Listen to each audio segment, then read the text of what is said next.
This is a weird time to be alive, isn't it? Yeah, it's getting weirder too. I mean, it is getting weirder, don't It you is. think? Oh, certainly. Well, it's highlighted on your show. You know, you've kind of exposed a lot of it to America.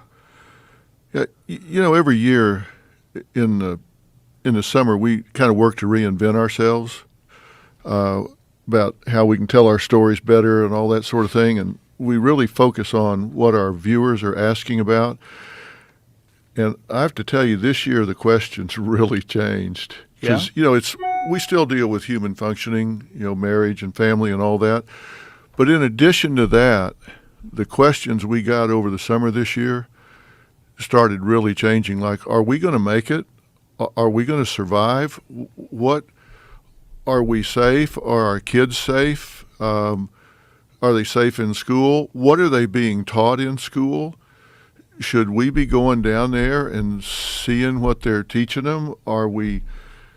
What's happening as far as values in this country? I mean, people started asking different questions, and so I changed everything. I used to have that studio audience out in the bleachers out there.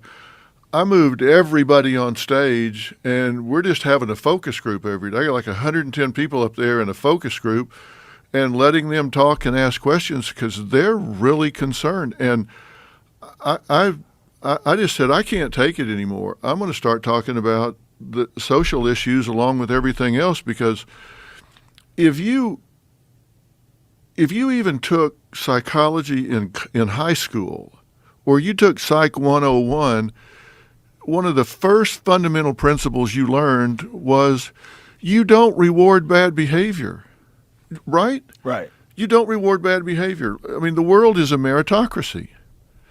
And we've somehow lost that. All of a sudden, we're paying people not to work more than they get if they work. And then we say, what happened to the supply chain? Well, you paid everybody not to work. That's what happened to the supply chain. And I'm stunned that we're running this country in so many areas where we're just violating the most fundamental psychological principles that you could ever imagine. And I'm watching that happen, and I say, I just can't be silent about this anymore. So I'm talking about it. What do you think is the root cause of the shift? I think it's been happening gradually, but like everything, it's like if you start rolling a rock downhill, it starts getting faster and faster and faster. And I think it's happened for a lot of reasons, but I think we've got a whole generation of kids that are really smart, by the way. These kids are smart, but I think they've started living on their devices. It's kind of like along about 2007 or 8, like it seems like airplanes flew over the country and just started dropping smartphones, and everybody's head went from here to here.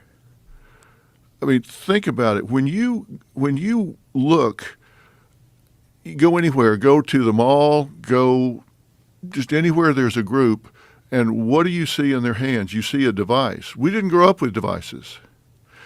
When I started Dr. Phil 21 years ago, the first text hadn't been sent. There were no social media platforms. None of that stuff was going on. Technology's great. Listen, I love technology. But we've got generations that started living virtually. They're watching people live their lives instead of living their own lives. And that changed the metrics on everything. Think about that. TikTok, Instagram, all of this, you're watching other people live their lives instead of living your own. And that changed everything. That seems like one factor, but that wouldn't explain this abandonment of meritocracy. Well, that is just one factor. You're exactly right. But there's something else that I think has come along with it, and we've got a generation of what I call concierge parents that are running interference for their kids. And look, the way you learn about yourself, the way you make attributions to yourself about yourself, is the same way you make attributions about other people. You have people that you have opinions of, right? You got people, friends or staff, that you watch what they do and you say, he or she is a go-to person. I know what they do. I can count on them. They're going to be there every time. They're going to show up on time. They're going to get everything ready. They're going to be buttoned up. They're like clockwork, right? And you attribute that to them because you watch what they do. If they're problem solvers, you know, hey, go get Becky in here. Go get Jeff in here. They are problem solvers.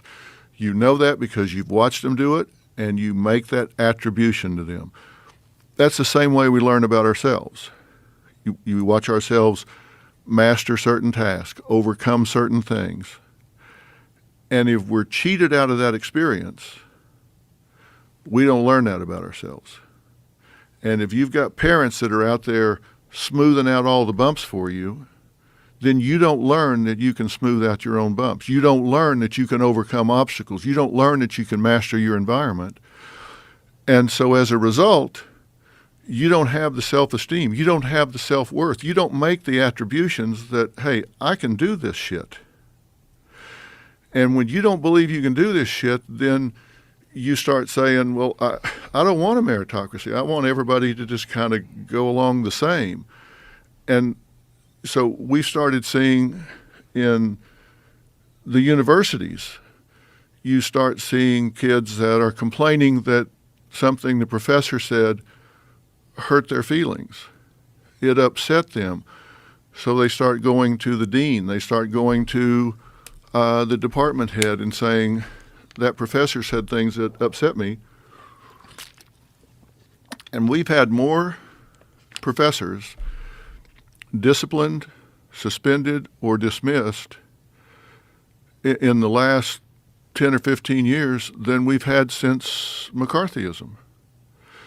Because kids are going in there and saying, that hurt my feelings. He offended me and said things that were offensive.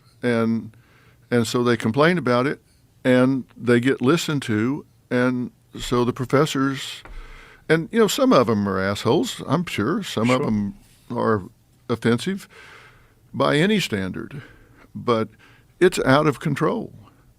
And these kids are sensitive to the point when I was in college, when